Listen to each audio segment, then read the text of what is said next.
Hello friend, Radhe Radhe, जय श्री कृष्णा।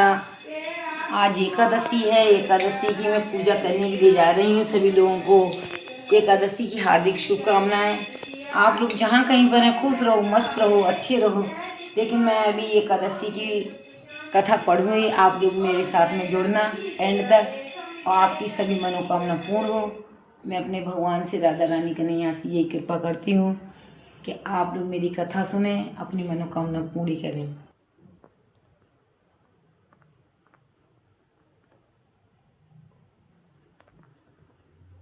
एकादशी व्रत कथा।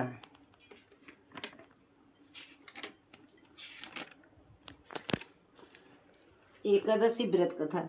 एक बार नैमिषारण्य क्षेत्र में 88,000 ऋषि एकत्रित होकर श्रीमद् भागवत लीलाओं का गुणगान कर रहे थे। तभी सूत जी वहां पहुंचे। वे उन सौनकाद ऋषियों से बोले, हे ऋषियों, पुरुषोत्तम भगवान श्री कृष्ण को एकादशी का व्रत करना सबसे प्रिय है। वे इस व्रत को करने वाले व्यक्ति पर प्रसन्न होकर उनकी सभी मनोकामना पूर्ण करते हैं। ऋषियों ने पूछा, आप कृपा कर हमें इस एकादशी विषय के बारे में बताइए। श्री सूत जी बोले, हे ऋषिवर, मैं आप लोगों के सम्मुख वह कथा सुनाता हूँ जो योगीराज श्री कृष्ण ने स्वयं अपने मुख से पांडु पुत्र अर्जुन से कही थी। एक दिन अर्जुन ने श्री कृष्ण से पूछा, हे सखी, प्राणी संसार में ज्ञान व अज्ञान के वशीभूत होकर अनेक पाप करता है। अतः आप कोई ऐसा उपाय बताएं जिससे प्राणी के वह पाप नष्ट हो जाएं। श्री कृष्ण बोले, हे पार्थ, पापी के सारे पापों को नष्ट करने की क्षमता भगवान श्री हरि का स्मरण करने में है, लेकिन प्राणी उनके श्री चरणों में भक्ति पूर्वक चित्त नहीं लगा पाता। अतः प्राणी को भगवान की प्रिय एकादशी का व्रत करना चाहिए। शुक्ल पक्ष व कृष्ण पक्ष की एकादशी में कोई भेद नहीं करना चाहिए। दोनों एकादशियों को व्रत करना चाहिए। एकादशी का व्रत करने से जीव के समस्त पाप नष्ट होते हैं, उनकी सभी मनोकामना पूर्ण होती हैं, वह वैकुंठ को लोक पाता है। एकादशी भगवान श्री हरि की आदि शक्ति है। तुम इसकी पुरातन कथा सुनो। सतयुग में मूर नामक भयानक एक दैत्य था। उसने इंद्र को जीत लिया था। तब इंद्र ने भगवान शंकर से प्रार्थना की कि हे प्रभु, हम सब देवता मूर नामक दैत्य के अत्याचारों से पीड़ित होकर मृत्यु लोक में बुरा जीवन जी रहे हैं। आप इस दुख से छुटकारा पाने के लिए कोई ऐसा उपाय बताइए। तब शंकर जी ने कहा, देवराज, आप भगवान विष्णु के पास जाइए, वे ही आपकी मदद कर सकते हैं। इंद्र अन्य देवताओं के साथ क्षीर सागर पहुंचे, जहाँ पर भगवान विष्णु शैया पर शयन कर रहे थे। भगवान विष्णु को सोते हुए देखकर इंद्र ने उनकी स्तुति की। हे देवताओं के देव, आपको नमस्कार है। दैत्य संहारकार मधुसूदन, आप हमारी रक्षा कीजिए। दैत्यों से भयभीत होकर हम सभी देव आपकी शरण में आए हैं। आप संसार के कारक और करता है। आप ही इस जगत की उत्पत्ति, पालन और संहार करने वाले हैं। आप ही संसार का उपकार करते हैं। सूर्य, चंद्र, अग्नि, हव्य, मंत्र, तंत्र, यमराज, यज्ञ, कर्म, कर्ता, भोक्ता आदि आप ही हैं। आप सर्वव्यापी हैं। आप सर्वव्यापी हो। आप शरणागत की रक्षा करने वाले हो। आप हमारी रक्षा कीजिए। इंद्र की यह करुण पुकार सुनकर भगवान विष्णु बोले, हे देवराज, वह कौन सा दैत्य है जिसने तुम्हें जीत लिया है? तब इंद्र बोला, हे भगवान, प्राचीन काल में नारीजंग नामक दैत्य था। उसका पुत्र ही दैत्यमुर है। उसकी राजधानी चंद्रावती है। दैत्यमुर ने अपने बल से सारे संसार को जीत लिया है। देवताओं को देवलोक से निकाल दिया है। आप उसे मारकर हम लोगों की रक्षा कीजिए। इंद्र ने के वचन सुनकर भगवान विष्णु बोले, हे देवराज, मैं तुम्हारे शत्रु का संहार करूंगा। तुम लोग चंद्रावती नगरी पहुंचो। ऐसा कहकर भगवान विष्णु उन देवताओं के पीछे चंद्रावती नगरी पहुंचे।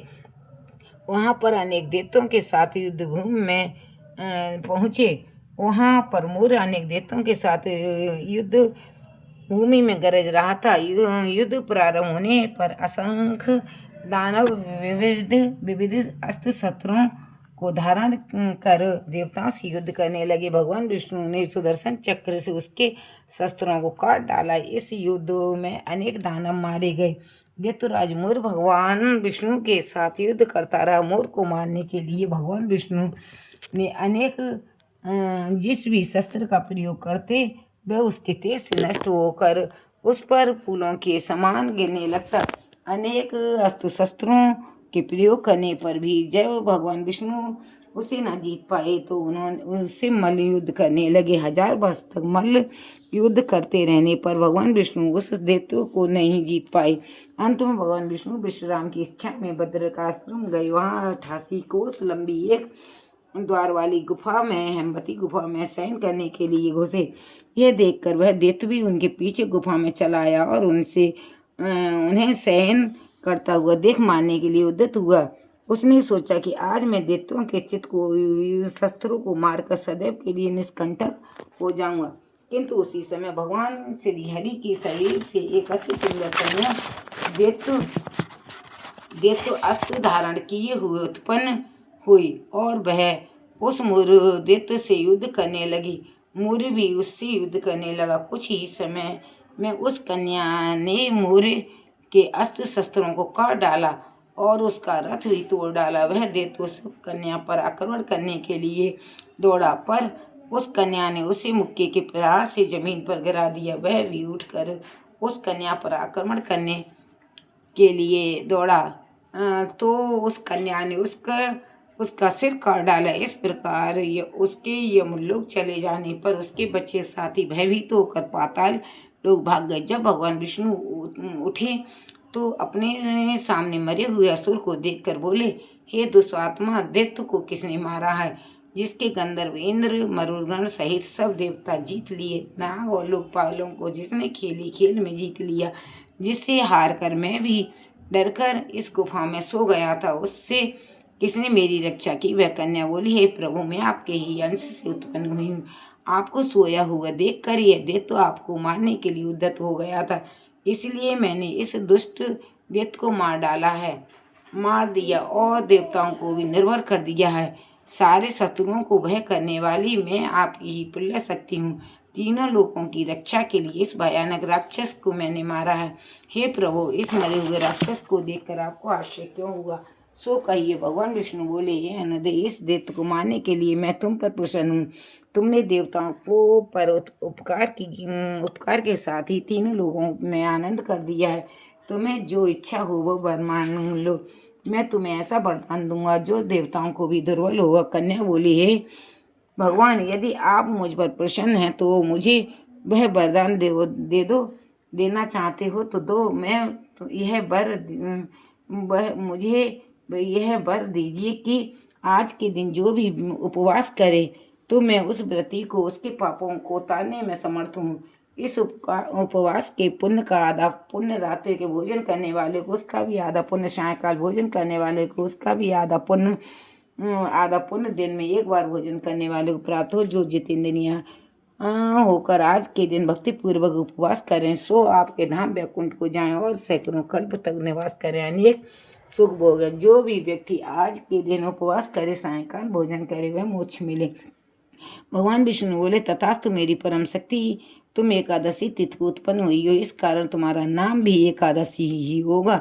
एकादशी को उपवास करने वाले व्यक्ति के सारे पाप नष्ट होते हैं।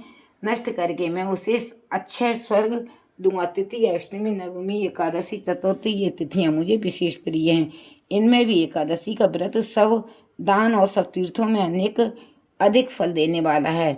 उसी यह वर देकर भगवान अंतर्ध्यान हो गए। बोलो एकादशी मैया की जय। बोलो एकादशी मैया की जय। बोलो विष्णु भगवान की जय।